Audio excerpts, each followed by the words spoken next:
নেপালি পাড়া থেকে সবাইকে আজকে মতন এখানে ভিডিও শেষ করে দিচ্ছি। সবাই ভালো থাকবেন, সুস্থ থাকবেন, আল্লাহ হাফেজ, বাই বাই দেন সবাই। এখন এখন এখানে নেপালি কতজন আছেন? ইয়া নেপালি 22-23 জন আছো। নেপালি ভাষা বলেন। ও এই দেশ में मेरो जन्म হতো 72-73 বছর। मैं 73 बছर उम्र भाई मरो कहाँ जानछु यो देश में राम्रो नेपाल राम्रो है ना। मेरो देश बांग्लादेश हो স্বাধীন পর থেকে তো নেপালে আর যাওয়া হয়নি। নেপালে আমার বাপের কোলে মার কোলে সবাই আছে। বাংলাদেশের কুষ্টিয়ার বুকে 1908 সালে গড়ে ওঠা নেপালিপাড়া। এখানকার মানুষ এখনো নেপালের আদর্শ ও সাংস্কৃতিক মেনে চলাফেরা করে। দীর্ঘদিন বাংলাদেশে বসবাস করার কারণে তাদের কিছুটা বাংলাদেশের প্রভাব পড়ছে তাদের মধ্যে।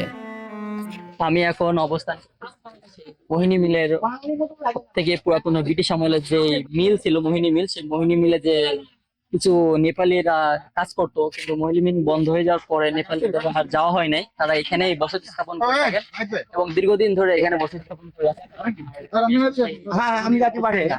নেপালি কলোনির মধ্যে অবস্থান করতেছি। আর এটা হচ্ছে কলোনি, আর কলোনির দাদু হচ্ছে পুরাতন একজন মানুষ, সেও নেপালি।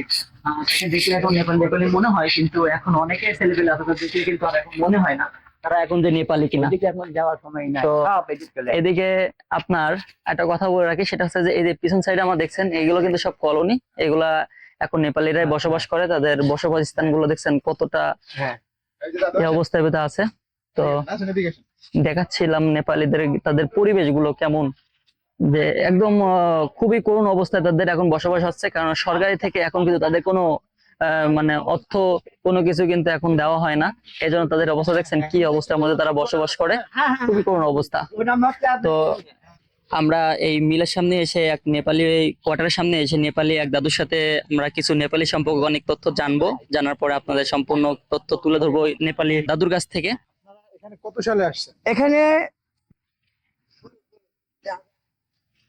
আমার বাবা ছিল ধরেন তখন আপনার ব্রিটিশ, তখন দেশ ভাগাভাগি হয়নি। আমার বাবারা ছিল জার্মান আর রাশিয়া জাপান আর আপনার যখন যুদ্ধের পরে পরে আইছিল বুঝলেন তো। আসার পরে আমার বাবারা এই দেশে লাস্ট ফিনিশনে এই মিল মালিক আমাদের একটা মাতুব্বার ছিল, মাতুব্বারের নাম হতো দল বাহাদুর ছেত্রী। ওনাকে কল করলেন এই মালিক মোহিনী মোহন চক্রবর্তীর নাতি ছেলে হচ্ছে কানু বাবু, তার নাম হচ্ছে জেপি প্রসাদ চক্রবর্তী। তিনি আমাদের ওই মাতুব্বারকে দিয়ে তিনি বললেন আমার আর্মি দরকার, বিশ্বাসী বা নজওয়ান যারা আর্মি ছিল ব্রিটিশের তাদের। হ্যাঁ এই আস্তে আস্তে সব আসা শুরু করলো। এই মিলে যত নেপালি ছিল সব আর্মি, এস আর্মি, বিহারি ছিল। আমরা আমরা এখানে থেকে গেলাম।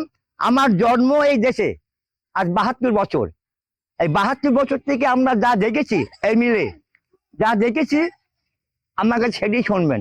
মসজিদ, মন্দির, বিয়ে, শাদি, খেলা, আমার ছেলেবেলেরা ব্যায়াম করবে, পোস্ট অফিস, এই বাবু এই মিলে কামাই দিয়ে সবকিছু করেছে, সবকিছু কোনোটা বাদ রাখিনি। হসপিটাল, ডেলিভারি হসপিটাল, বিনা পয়সা বিনা চিকিৎসা ডেলিভারি হবে তার চিন্তা নাই।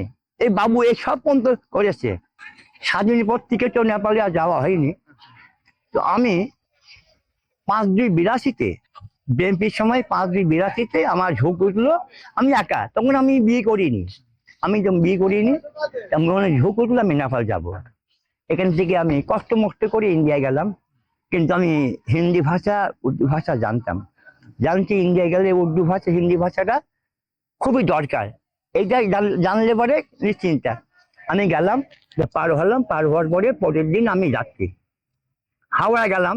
হাওড়া যাই ছাতু খেলাম, বুঝলেন তো। হাওড়া স্টেশনের পাশে যাই ছাতু খেলাম, ছাতু খাই ট্রেনে উঠলাম। আমার নেপাল যেতে লাগেছিল 2 দিন। যাই দেখছি ওখানেও ড্রাইভারের ছাত্রতে মারামারি। এখানে যেমন ছাত্রটা বলে আমি ছাত্র, হাফ ভাড়া, হ্যাঁ ওখানে সেই প্রদেশ একই কাহিনী। নাইট কোচের ড্রাইভারকে ছাত্ররা মারেছে, ড্রাইভাররা গাড়ি স্টার্ট। এখান থেকে পরের দিন ব্যাক করলাম, ব্যাক করে ঘরের ছেলে ঘরে আসলাম। নেপালে আমার বাপের কোলে মার কোলে সবাই আছে। এখানে হ্যাঁ তাদের সাথে কি যোগাযোগ আছে? না। আচ্ছা এবার আমি আমার ভাষায় কিছু বলি। আচ্ছা, আপনার বাবা এবং মায়ের কোনো সম্পত্তি আছে নেপালে? আচ্ছা मेरो आमाको मेरो बाउको सम्पत्ति जेसमा छ सबै छ। आमाको दाजु छ, भाइ छ, दाजुको छ, सबै छ। हामीहरू यही बङ्गलादेशमा, बङ्गलादेशबाट हामीहरू नेपाल जान्न। किनभने यहाँ छोरी बिहा दिए, 2टा छोरा बिहा दिए, नातिपोती सब भयो, यहाँ सब जन्म। यसैले देशको मायाले हामीहरू जान्न।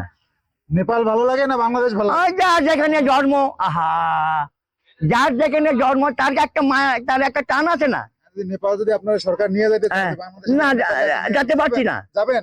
যেতে পারছি না। যাবেন না? যদি নিয়ে যায় তা আমাদের সম্পূর্ণ ভরণ পোষণ দিয়ে রাখতে হবে। যেমন এখানে আছি, আর ওখানে যাই আপনি রিফিউজি হব, হ্যাঁ, রাখতে খাবো? বলবেন যে যাবই না, এটা না না, এটাই বাংলাদেশ। প্রশ্নই আসে না। তার মানে নেপাল থেকে বাংলাদেশ ভালো লাগে। ভালো, আমার জন্ম এই দেশে, আর 72 বছর। নেপাল সাহেব ও, এই देश में मेरो जन्म हो तो 72-73 बच्चों, मैं 73 बच्चों उम्र भाई मरो कहाँ जानछु। यो देश में राम्रो, नेपाल राम्रो है ना, मेरो देश बांग्लादेश हो। मेरो कुरा बुझो? हाँ, म के भने অল্প অল্প বুঝি, হ্যাঁ। বুঝি না। এখন এখন এখানে নেপালি কতজন আছেন? यहाँ नेपाली 22-23 জন আছো, 22-23 আর সব डोमेस्टिली। মিলে গেছে আর কি। हाँ, हिंदू सा, मुसलमान सा, बिहारी सा, सब एक जगह में, सब भाई भाई। মোহিনী মিলের নেপালি কোয়ার্টারের সামনে। আর এখানে আমার এক পুরাতন যে নেপালি আছেন, আমার এক দাদু, তার সাথে কথা বললাম নেপালি সম্পর্কে, যে আর এখন তারা এখানে কতজন সদস্য এখানে আছে, আর তারা এখন জীবনমান কেমন, সবকিছু তুলে ধরলাম, তার মাধ্যমে শুনলাম আমরা। তো এখন আমরা এখানে বেশি কিছু আর নেই, অনেকগুলো এখন তো সব দেশি হয়ে গেছে আসলে। এরা যারা আছে এখন আর নেপালের সাথে কোনো ধরনের যোগাযোগ হয় না তেমন একটা, কিন্তু আত্মীয় স্বজন সবই আছে, কিন্তু যোগাযোগ আর করে না। এখন এখানে বিয়ের সাথে যেগুলো সম্পন্ন হয়, সম্পূর্ণ দেশি যারা আছে এদের সাথেই বিয়ে সম্পন্ন করে করে এখানে এখন তারা বাংলাদেশের সাথে মিশে গেছে এক প্রকার। তো নেপালি পাড়া থেকে সবাইকে আজকের মতন এখানে ভিডিও শেষ করতেছি। সবাই ভালো থাকবেন, সুস্থ থাকবেন, আল্লাহ হাফেজ, বাই বাই দেন সবাই।